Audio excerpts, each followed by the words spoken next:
rapidement, allons dans Matthieu 20. Le verset 20 jusqu'au verset 22.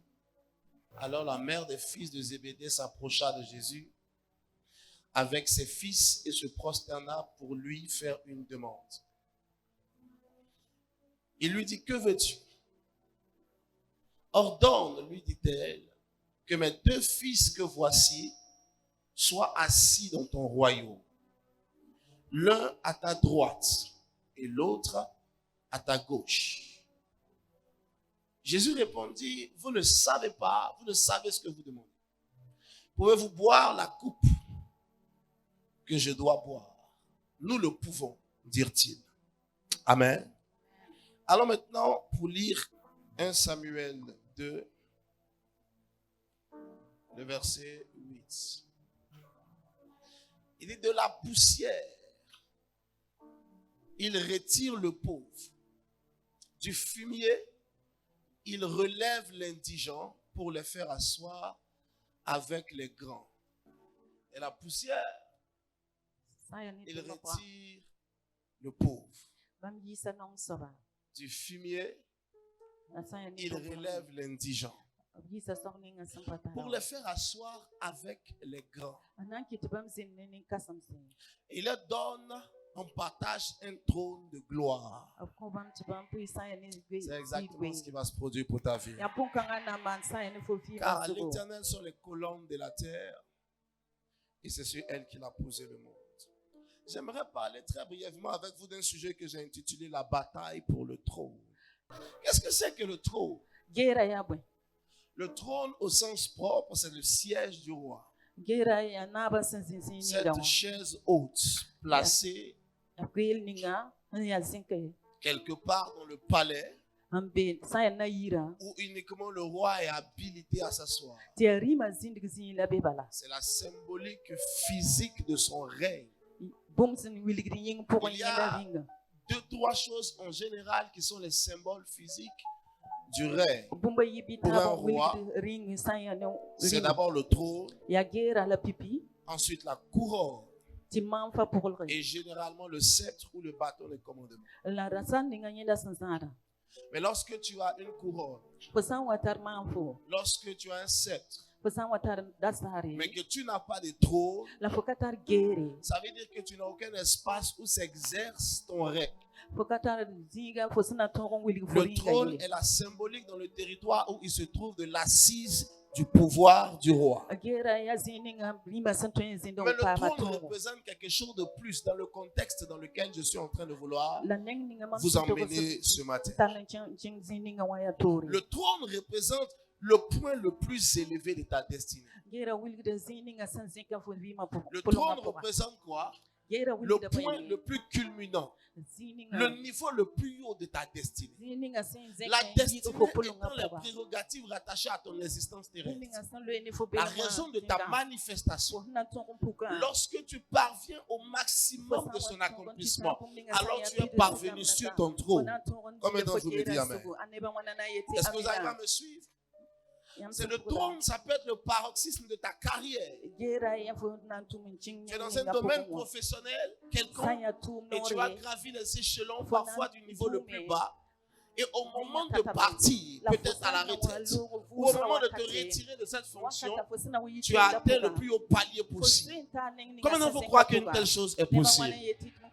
J'ai déjà vu dans la vie des gens qui sont arrivés comme des techniciens, comme des assistants, comme peut-être des jeunes chefs de service. Mais au bout de 10-15 ans, ils sont devenus les PDG de cette structure, composant avec les fondateurs de cette boîte, gérant et manageant tout le budget et tout le personnel, au niveau parfois national, au niveau parfois international. C'est ce qu'on appelle parvenir à son trône. Alléluia. C'est parvenir au point le plus élevé. Vous comprenez pourquoi est-ce que je parle de ce sujet? Parce que beaucoup de personnes sont nées et ont vécu et sont parties de la terre, mais ont seulement regardé de loin le sommet de la destinée, mais ne sont jamais entrés Mon but, à partir d'aujourd'hui et pour les semaines à venir, c'est d'établir dans ton esprit le mécanisme rendu disponible par Dieu, afin que toi et moi, nous puissions atteindre le trône préparé par Dieu pour nos vies. Alléluia. À mesure que je parle, je t'exprimerai la nécessité de parvenir au trône et tu comprendras pourquoi est-ce que je suis en train de te prêcher ce message. Mais pour revenir à ma définition, c'est le niveau le plus élevé dans ton parcours. C'est le niveau le plus élevé dans ta carrière. C'est le niveau le plus élevé dans ton ministère. C'est le niveau le plus élevé dans ton existence. Peu importe là où tu es, il y a un niveau maximal, alléluia, rattaché à ce que tu peux faire sur la terre. La plupart d'entre nous, nous sommes arrêtés en dessous de ce que nous sommes vraiment capables de faire, alléluia. Parfois parce que c'était beaucoup plus confortable de s'arrêter là, ou parfois parce que c'était beaucoup trop dur pour avancer. Alors on est resté à un niveau en deçà et en dessous du maximum qui était possible pour notre vie. Tu es trop talentueux pour t'arrêter là où tu es aujourd'hui. Tu es trop rempli de dons et de grâce pour que là où tu es, ce soit ton terminus. Même si aujourd'hui tu es à l'arrêt, dans quelque domaine que ce soit de ta vie, je suis venu te dire, lève les yeux, regarde plus haut. Il y a un trône qui t'est réservé, alléluia. Il y a une position supérieure à atteindre et à saisir. Et je prie pour toi ce matin, que l'onction de Dieu arrive à toi et te propulse au trône de ta destinée. Parfois, c'était plus confortable de ne pas avancer. Alors on est resté. Parfois, c'était beaucoup trop difficile d'avancer. Alors, on est resté. Mais dans l'un ou l'autre des raisons, après aujourd'hui, il y a quelque chose qui va se passer en toi. Tu sauras que Dieu t'a visité. Parce que la soif pour atteindre le trône va renaître dans ton cœur, même si elle avait disparu. Alléluia. Et la capacité et l'accompagnement divin pour y arriver te sera accordé au nom de Jésus. Qu'est-ce que c'est que le trône? Le trône, c'est la position de ta pleine réalisation. C'est le niveau où tu es pleinement réalisé, spirituellement, socialement. Le trône, c'est le niveau où tu es rassasié.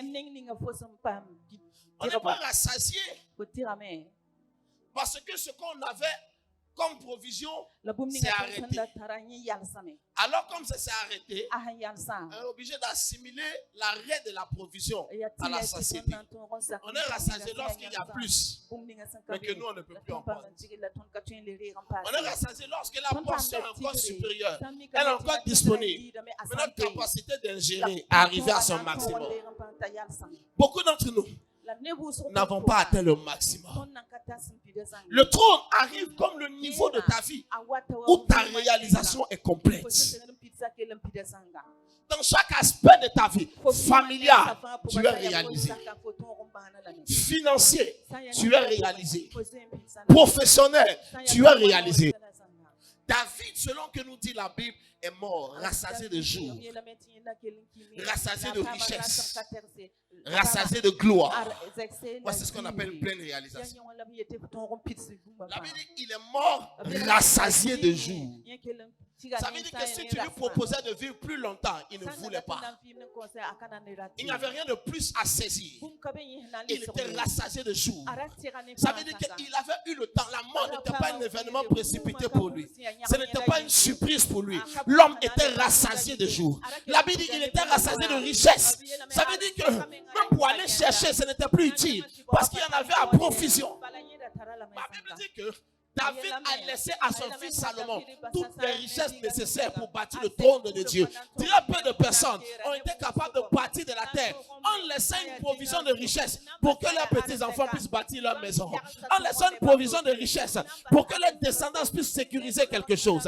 Et j'aimerais prier pour toi sous le son de ma voix. Ma Bible dit un homme de bien laisse un héritage à ses enfants et aux enfants de ses enfants. Peu importe ce qui s'est produit dans ta vie jusqu'à aujourd'hui, je déclare, tu connaîtras une bonne réalisation au nom de Jésus. De tous côtés de la vie, l'Éternel te donnera de te réaliser. Le trône, c'est donc l'état de réalisation pleine et complète.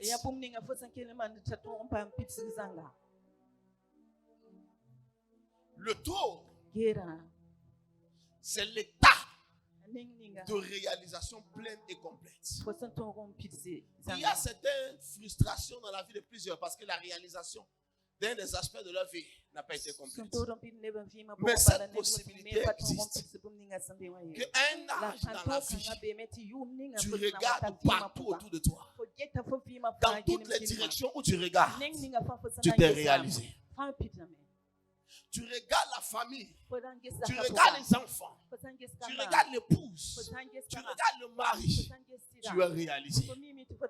Tu regardes les possessions, tu regardes les réalisations, tu te rends compte que de tous côtés, tu t'es accompli.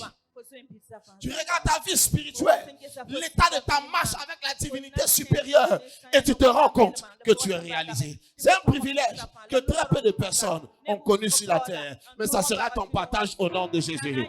Quelqu'un dit avec moi le trône. Qu'est-ce que c'est que le trône? Le trône, c'est la condition d'établissement et d'épanouissement total. Le trône, c'est une condition. Condition où tu es établi et tu es épanoui. Alléluia. Amen. Certaines personnes sont dans un foyer, ils ne sont pas épanouis parce qu'ils ne sont pas établis. Certaines personnes sont dans la vie et sont frustrées parce qu'ils ne sont pas établis. Il y a des aspects de leur vie. Voyez-vous, le support de la chaise, c'est les 4 pieds qui la tiennent. Lorsque vous vous rendez compte qu'on soustrait l'un des pieds de la chaise, il y a un déséquilibre. Il n'est plus établi. Et il est difficile d'avoir un support équilibré lorsqu'il y a quelque chose qui manque. Lorsque ce n'est pas pleinement établi, il y a un épanouissement qui fait défaut à ta vie. Alléluia. Lorsque tu n'es pas épanoui quelque part, c'est parce que la zone ou le domaine où tu n'es pas établi, il y a quelque chose qui manque. Il n'est pas pleinement établi. Alléluia. Ce matin, je ne sais pas dans quelle zone ou dans quel aspect de ta vie il est nécessaire que tu sois pleinement établi afin d'être totalement épanoui. Mais la grâce de Dieu est disponible dans cette atmosphère. Et la raison pour laquelle nous en parlons, c'est parce que Dieu veut le faire. Là où il y avait un manque d'équilibre, que le Seigneur rétablisse l'équilibre dans ta vie au nom de Jésus. Voyez-vous, le seul moyen pour toi d'élever quelqu'un d'autre, c'est qu'il faut que tu sois établi. C'est qu'il faut que tu sois épanoui. Je vais te dire une vérité. Il est très difficile de rendre quelqu'un heureux quand tu n'es pas heureux. Hein? C'est vrai? Donc tu rends ta femme heureuse, ta femme te rend heureux. Yes. Quand tu n'es pas établi et épanoui, c'est frustrant d'être engagé pour aider quelqu'un d'autre. Puisque toi-même tu n'es pas content. Alléluia. Quand tu rentres dans un avion, il y a des démonstrations qu'on te fait. Et qu'on dit à un moment donné, en cas de dépressurisation de l'appareil, ça veut dire que c'est même difficile de respirer l'air ambiant. Il y a des masques qui tombent en face de toi. Et tu dois prendre le masque, le mettre à ton nez pour respirer. Mais il y a une ordonnance précise. C'est qu'il faut finir de mettre ton masque et de le sécuriser avant d'aider ton voisin. Même ton propre bébé qui est sur ton pied, tu ne peux pas lui donner à respirer avant toi. Pour la simple raison que pendant que tu seras en train d'essayer de lui mettre, tu pourrais être étourdi et ne pas être en mesure de le sécuriser ni de te sécuriser. En ce moment précis, vous deux, votre mort est garantie. Le moyen pour toi de devenir une solution pour les autres, c'est que tu sois parvenu au niveau de ton propre établissement et de ton propre épanouissement. On ne monte pas une montagne en portant quelqu'un sur son épaule. Mais quand on arrive sur la montagne, on jette une échelle et une corde pour aider les gens en dessous de la montagne à monter pour nous rejoindre. Alléluia. Tu comprends pourquoi quand on te demande 10 000 francs, ça t'énerve? Tu n'es pas méchant. C'est que tu n'es pas pleinement épanoui avec toi-même ton argent. Alors c'est t'énerve d'épanouir quelqu'un. C'est bon? Voici pourquoi je parle de ce trône. La condition où tu es établi. Il ne sait pas quel travail tu fais. Mais Dieu va t'établir dans cette condition. T'établir au fait de toi, au point de faire de toi une référence. Alléluia. Dis avec moi, Éternel, établis ma vie. Ton influence dans ton domaine est rattachée à ton établissement. Ça veut dire le fait que tu sois établi et épanoui dans ce secteur et dans cet environnement. Beaucoup de pasteurs sont frustrés parce qu'ils ne sont pas établis dans le ministère. Non, ils sont dans le ministère. Mais ils ne sont pas établis, équilibrés. Beaucoup de personnes sont différentes dans différents types d'activités. Mais parce qu'ils ne sont pas établis, il semble qu'ils ne sont pas sérieux. Parce que quand tu n'as pas établi, tu es obligé de recourir à certains subterfuges pour réussir à joindre les deux bouts. Ta vie doit être établie. Alléluia. Le trône, c'est aussi une saison. Dis-moi saison. Le trône, c'est une saison de règne. Il y a une saison dans la vie quand tu entres. C'est comme si tout était en train de t'attendre pour te bénir. Il y a une saison dans la vie quand tu entres. C'est comme si le ciel t'attendait. C'est comme si la terre t'attendait. C'est comme si les grands et les puissants s'étaient entendus pour te faire du bien. Quand cette saison arrive, ton nom est partout. Quand cette saison arrive, le produit que tu générais, que tu luttais à écouler, commence à devenir l'objet de la demande nationale et de la demande internationale. Parce que le trône, c'est-à-dire la saison de ton règne, a été rendu manifeste. Un jour, Jésus marche là au bord d'un lac, un gros lac. Les pêcheurs ont leur barque stationnée. C'est le matin. Et ils pêchaient avant le lever du jour. Et au niveau du matin, ils se mettaient au bord. Pour éventuellement commercialiser le fruit de la pêche. Dans ce contexte-là, les gens étaient allés et il semblait qu'il n'y avait aucun poisson. Enfin, ils n'en ont pas eu. Pour la majorité, la plupart. Parce qu'ils étaient là avec le barque, sans poisson à revendre.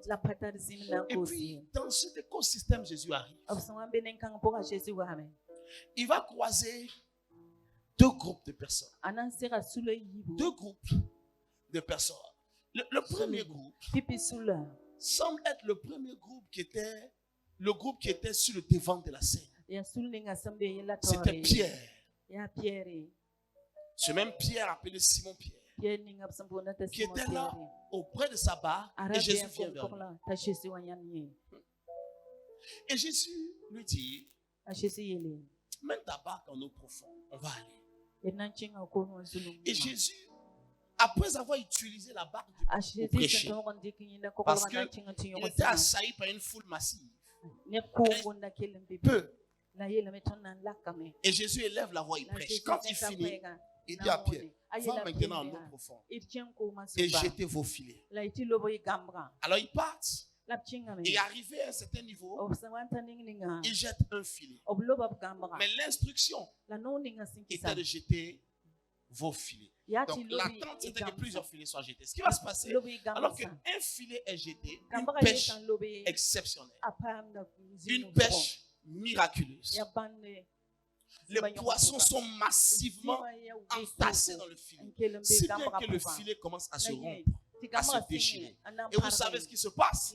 Quand le filet se déchire, alors les poissons retournent à l'eau. Le deuxième groupe de personnes, c'était deux hommes appelés Jacques et Jean, fils d'un père appelé Zébédée. Ils étaient avec leur père. Pendant que Pierre avait été localisé et engagé en eau profonde pour la pêche, ces deux jeunes gens, avec leur père, étaient en train de réparer des filets. De faire quoi? De réparer des filets. Le filet est composé de plusieurs mailles. Et elles peuvent se casser. Il faut les recoudre. C'est à cela en quoi consistait réparer. La taille des filets peut être grande et colossale en fonction du type de pêche dans lequel le pêcheur s'engage. C'est donc une tâche ennuyeuse. Et elle est d'autant plus lorsque ceux qui le font sont des personnes fougueuses, sont des personnes impatientes, sont des personnes impulsives. C'est qu'il faut prendre beaucoup de temps pour réparer, ça l'embête. C'est qu'il faut prendre beaucoup de temps pour arranger, ça le dérange. Vous voyez ce que je veux dire? Alors, ces deux étaient comme ça. Jacques et Jean. Plus tard, la Bible va nous confirmer que c'était des gars, on les appelait les fils du tonnerre impulsifs. Et puis le vieux les assoit. Et puis leurs camarades sont en train de pécher. Et puis le vieux dit, ne vous pressez pas. Réparons les filles. Réparons les filles. Souvenez-vous que Jésus a dit à Pierre, jetez les filets. Jetez vos filets. Mais il n'avait qu'un seul filet à jeter. My God. Mais Zébédée était assis avec ses deux fils. Mais eux, ils réparaient des filets. Maintenant, écoutez-moi attentivement. Les deux étaient frustrés. Lorsque tu es talentueux, lorsque tu es capable, lorsque tu as plein de dons et de possibilités, et tu vois tes amis sur le terrain en train de réussir, pendant que toi on te demande d'attendre, tu es frustré. Pourquoi cela doit pouvoir partir? Est-ce qu'ils pêchent mieux que nous? Ils ne peuvent même pas faire ce que nous sommes en train de faire. Pourquoi est-ce que vous ne nous laissez pas partir? Laissez-nous ça, on va partir. Le vieux dit non. La destinée, ce n'est pas une question de compétence et de talent. C'est une question de temps et de saison. Mes fils, je sais que vous êtes fougueux. Je sais que vous êtes des pécheurs hors pair. Mais il y a une vague particulière qui arrive. On est sur le point de vivre une visitation qu'on n'a jamais connue dans ce lac. Asseyez-vous, je suis un vieillard. Asseyez-vous, je suis un ancien. Je perçois des ondes que vous n'arrivez pas à percevoir. Je sais un mouvement que vous n'arrivez pas à sentir. Je sais que ça te dérange. Mais assieds-toi, c'est Dieu. Je sais que tu es pressé. Tu veux la voiture. Et Jésus, son affaire, ça semble trop lente. Je sais que tu veux un visa. Tu veux voyager. Mais ça fait 6 mois on prie. On t'a refusé le visa 2 mois. Tu es pressé. Tu es tenté d'aller te chercher ailleurs. Tu es tenté d'aller chercher la solution ailleurs. Madame, je peux comprendre. Ah, mes copines sont mariées. À l'église, il n'y a pas garçon pour moi. Laissez-moi aller me chercher. Je suis d'accord et je comprends ton problème.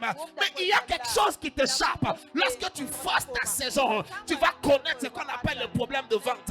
Tu ne me crois pas? Va prendre une mangue qui n'est pas mûre. Et si tu es trop pressé, mange-la. Tes dents seront agacées. Ton système sera agacé. Le fruit peut être consommé, mais il n'est pas bénéfique quand il n'est pas consommé dans sa saison.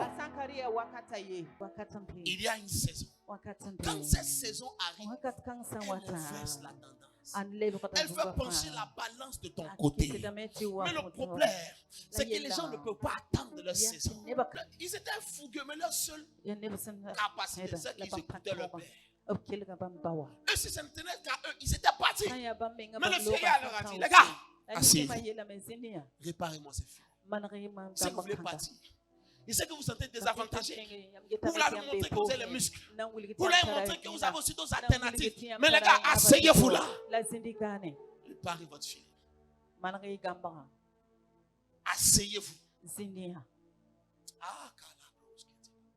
Réparez vos filles. Ceux qui semblent être devant vous, qui semblent être au milieu de la mer, en train de prendre des poissons, pendant que vous n'avez que des filets déchirés à réparer. Quand votre saison viendra, la tendance changera. Asseyez-vous, réparez vos filets. La vie n'est pas encore finie. Le Dieu que nous prions, il est au-dessus des temps, il est au-dessus des circonstances et il les maîtrise. La frustration de 10 ans, il la répare en un seul jour. Alléluia. Il la répare en un seul jour. Assieds-toi. Répare ton filet. Assieds-toi. Dans la veine de cette même histoire, un homme qui servait le Seigneur et son épouse appelée Zacharie, sa femme Élisabeth. Voilà l'histoire qu'on commencera déjà à lire Luc à partir du chapitre 1.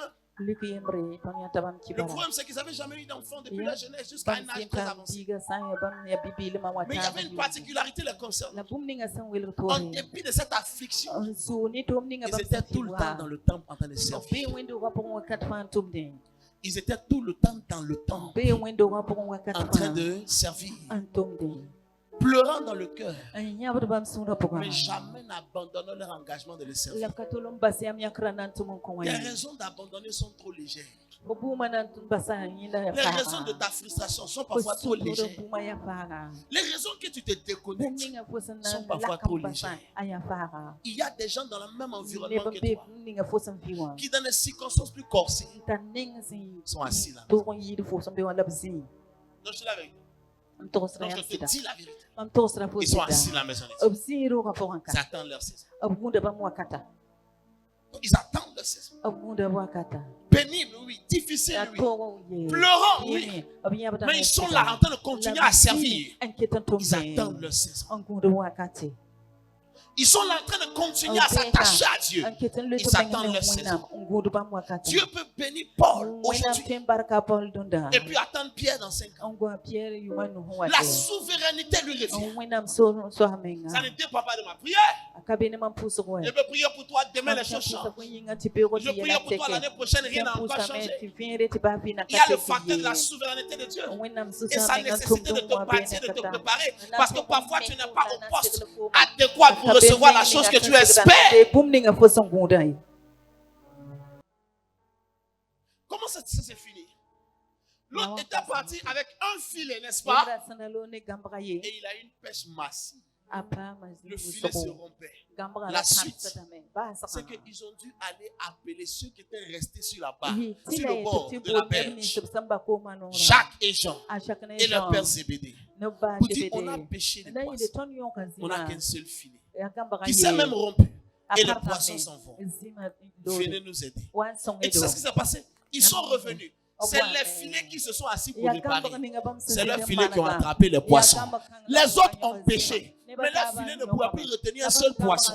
Quand leurs poissons tombaient de leur filet, c'est le filet de Zébédée et de ses fils qui récupéraient les poissons. Tu n'es pas pauvre. Tu es juste en préparation pour manager la richesse. Alléluia. Tu n'es pas derrière. Tu es juste mis sous pression pour être relâché plus vite. À chaque fois qu'on tire une flèche, on la ramènera en arrière pour lui donner du momentum, pour lui donner de l'énergie cinétique, pour lui donner une capacité. Oui, le trône, c'est une saison. C'est une saison où ton règne est révélé. Où des gens te découvrent et ils se demandent, tu étais dans ce pays depuis. C'est pourquoi il y a un ennemi au trône. D'où la raison et la nécessité de la bataille pour ce trône.